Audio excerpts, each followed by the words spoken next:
everybody, Elizabeth Hines here from OurPaleoFamily.com, and what I have for you today are gluten-free sugar cookies. Now, this would not be my preference in terms of health factor or taste. Quite frankly, I would make my paleo sugar cookies, which have an almond flour base, and that recipe is available on my website, OurPaleoFamily.com, and actually I sell them commercially, so you can order them directly from me if you'd like. But sometimes we need nut-free. So because of that, I created a gluten-free flour mix that I think works pretty well. I've adapted it to lots of different purposes, and it's made of white rice flour, potato starch, arrowroot, some gelatin.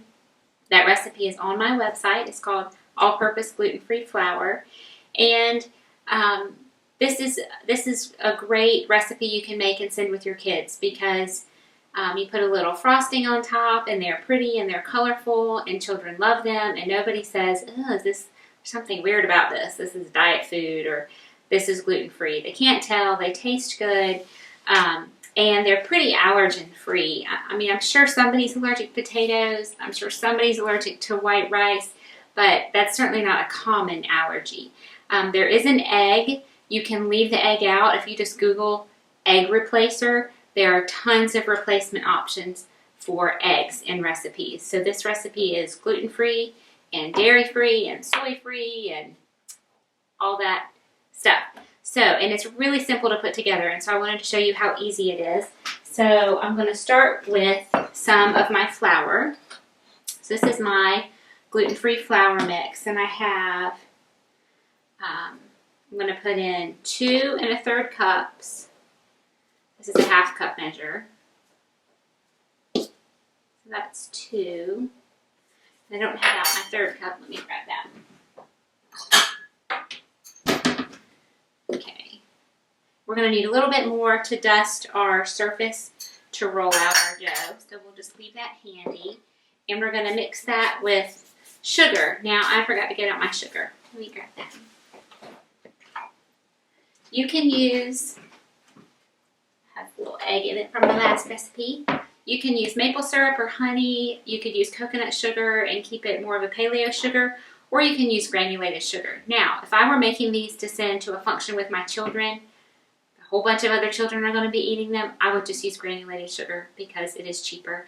I'm not going to use my grade B maple syrup. This is a maple syrup container from Trader Joe's, which I have just been reusing for a long time because I get my syrup in bulk from a farm in Pennsylvania. I have these huge containers of it, and I just pour it into here so I can keep it convenient in my house.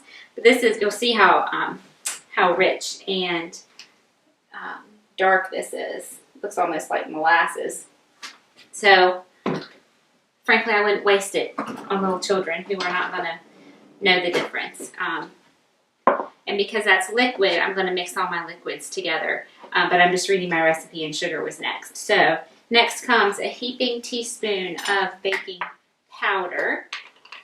So what does a heaping mean?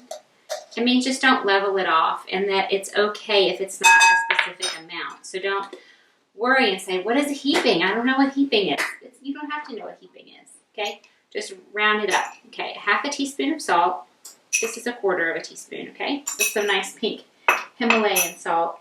All right, so that's all of my dry. I've got my gluten-free flour. If I had granulated sugar, that would be in here. Baking powder and salt. Now, I'm adding lemon flavoring to my cookies because when I use almond flour, there's a nice sort of shortbready, buttery almost taste to the dough. When I use the gluten-free flour, it does not have that same good flavor in my opinion, and so I want to flavor my dough with something more than just vanilla. And often I'll use almond. We all like that, but it's summer. I don't know, almond makes me think of fall and Christmas, so I'm using lemon because it seems fresh for summer. So this is one sort of smallish medium lemon. So I've zested that, and mixing it in with my dry because it'll help get it distributed better in my dough. I can kind of break up the clumps. The flour will help it to break up.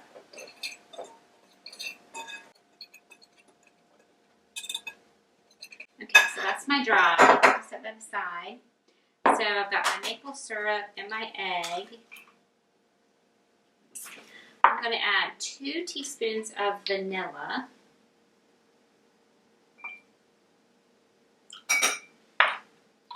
And 1 teaspoon of lemon extract.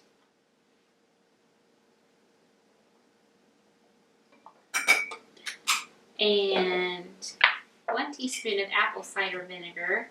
A little bit of acid sort of helps to tenderize the dough. The rice and the potato flours tend to get sort of tough almost. And I am putting in real lemon juice, so that is a little bit of acid as well. This is going to come out to about a teaspoon. I said in my recipe the juice of a half a lemon, but I realized that lemons are all different sizes, different levels of juiciness, so I want to be a little more specific for you. So I really want about a teaspoon of lemon juice, and I had a teaspoon of apple cider vinegar. I'll go ahead and juice the other half because I'm going to use this in my frosting I'm going to put on top. And it'll just enhance that lemony flavor. This lemon has a ton of seeds. It's crazy. My goodness. Okay. All right, so here, let me grab a fork. This is our liquid minus our fat, which is the palm shortening. So let me just kind of break this up. There are just a few ingredients in here. It seems like half of them are the flavorings, the lemon juice and the lemon zest and the lemon extract and the vanilla extract. So it's a really simple, basic recipe. Okay, so I'm just going to make a little hole in here, a little well. Pour this liquid in. I might end up a little bit more flour because I used maple syrup instead of granulated sugar. So we're adding a liquid instead of a dry. That's a half a cup. There was a glare on it. I couldn't read it. I wanted to make sure I was putting in the right amount. Palm shortening, I think, adds a nice light texture to baked goods. It's a great butter substitute.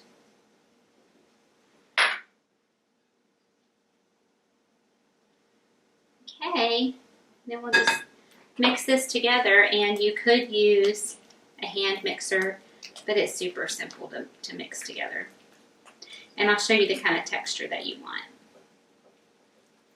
Now, if it is kind of a dry day, not super humid, not humid in your house, you can probably just go right to town on this and start rolling out your dough.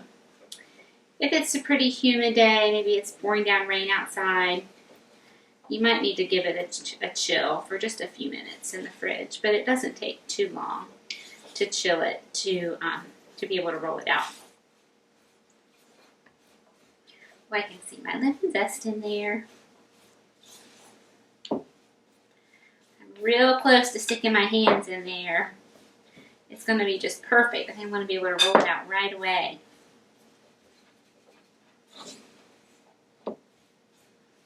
Smells a little mapley. I've got my maple syrup. Okay, here go the hands. It's nice and soft because all of the flours in the gluten-free flour are really soft. They're like the softest sand you've ever dug your toes in. So it makes the dough really soft. It feels good to kind of play with. Get your kids in the kitchen with you. Have them help you with this. My kids' favorite part is cutting out the shapes. I'm not kneading it, but almost sort of a half knead just to make sure everything is incorporated and it's stuck together nicely. Feels good. All right, let me clean up just a tad and then I'll show you how we roll it out. Okay, I have my oven on 350. Get my rolling pin. When you are baking, I really like these stainless steel half sheet pans. I have linked to them in my recipe, actually. I know mine are looking a little worse for the wear, but they have gotten a lot of use. They last for a very long time because they're not coated. So you really want to buy a non-coated baking sheet. I know there are some nice Teflon coated ones that say, oh, your food just slides right off. But so does that coating, just slide right off into your food, and they don't stand up to the heat as well. You can't scrub them. You can really give these a nice good scrubbing and they're fine. So you do want to put something on your baking sheet that will make your food not stick. So I have these Silpat silicone baking mats, which I've had for a very long time. They're about $20. So when I'm feeling like doing a lot of dishes, or not minding doing dishes, I'll use those. When I'm in a hurry, like I am today, because I have a date with my hubby. We are going out to lunch today, because the kids are at summer camp. So I don't want to spend a lot of time doing dishes, so I'm just going to use this unbleached parchment paper, which I have also linked to that on my website. This particular brand, which is called Eco, If You Care is what it's called. And they also have baking sheets, which are pretty close to exactly the right size to fit on your sheet pan. You have to fold over just a teeny bit, but not much. So I do fold them over so that it's an exact fit in my pan, so that if the parchment is kind of curling up on the ends, sometimes it will make your cookie curl up and it won't bake flat. So I just fold that and lay it down flat. So I put my flour away and then heat it back. So I'm going to just dust a little bit of my gluten-free flour on my board and a little bit over the top and roll it out. And do you like thick cookies? Do you like thin cookies? You make them how you like them. And just adjust your baking time. Obviously, if you make a thicker cookie, you're going to have to bake it for a little bit longer. Because I put the lemon in here, they're really nice and flavorful, and you don't really need any icing. But if you're making these for children in particular, they probably enjoy some icing. And for that reason, I make the cookies not sweet. Number one, I would like to eat them without icing, and I don't want them very sweet. So they work for that reason. But if you are going to put icing on them, then you don't end up with a final product that's really overly sweet, because your dough was super sweet and then you put a sweet icing on. So I just want to show you how nicely this rolls out. I did put the flour on top to keep it from sticking. I've got about an eighth to a quarter inch thickness all around, which is what I like. I forgot to get out my bench scraper, which is my other indispensable kitchen tool. It's this thin stainless steel. It's really sturdy. I mean, I can't bend it if I try. And I'm going to use that. Sorry, I'm making a lot of noise. I'm going to use that to pick up my cookies and get them on my baking sheet. So I'm making hearts today because why not? We love everybody, right? So just go around. I have this big set of cutters from the craft store that came with a whole bunch of different sizes, and that lets me really use my dough wisely and not have to roll it out a ton of times. So I end up with this little small one. My kids love the small ones. I don't know why. Maybe they feel like they can eat a whole bunch and it doesn't count as much. Maybe, whoops, that one broke. Maybe their mom feels that way too. I don't know. I know at Thanksgiving I have this set of little leaf cutters that were really designed to be like to cut out pie crust to decorate your Thanksgiving pie. And I have used them for that, but we always make sugar cookies at Thanksgiving for one of our desserts so that kids who don't like pie can have a dessert that feels special just for them. It's something fun that the kids and I really enjoy making them and decorating them. And we always use our tiny little leaf cutters for the scraps, and everybody loves the little leaf cookies. It's so funny. They're like more popular than the big ones. So I'll just get them on the tray. I was real careful to get my dough the same thickness all around, so they should bake the same time.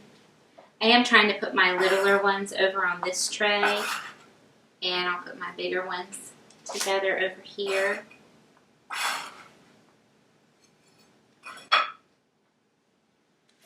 There we go. Super easy.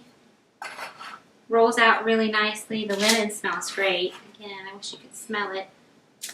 That whole smell-o-vision thing, for all the technology we have, driving, self-driving cars, flying cars, I can't believe we don't have smell-o-vision yet, but I'm sure it's coming. All right, because I don't want to just put a half-filled tray in the oven, just fill this up.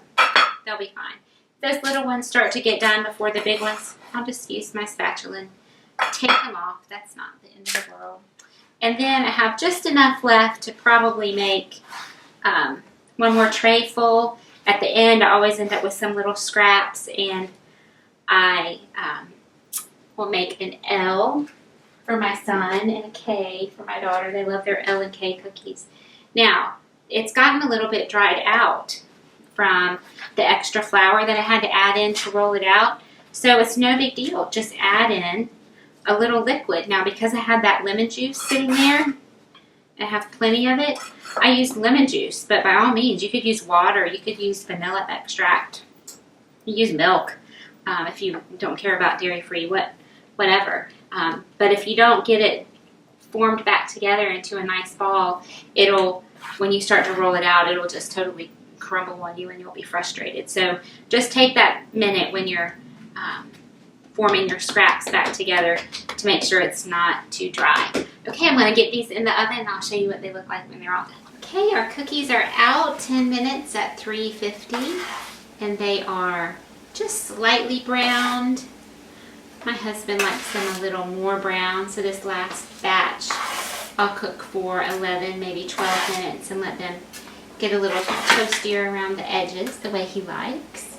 And once he's totally cool, we'll get some frosting on them. Kids are going to be so happy when I go to pick them up from camp later today. I'll bring them a fresh cookie. They'll feel special and loved. They might be a teeny bit mad at me that I made cookies without them, but they'll get over it when they eat the cookie. So I went ahead while the first batch was baking and cut out the rest of my dough. See, this bench scraper makes it so easy because, again, without gluten, our dough is a little fragile. It's a little more fragile than obviously a dough with gluten, because gluten is kind of like a glue. It's a protein and it's tough, and it will give some body to the dough, give it some strength, and we don't have that. So here I'm making my L and my K cookies, and the trick with these is getting them as kind of the same thickness as the ones I rolled out, because I just have to shape these with my fingers.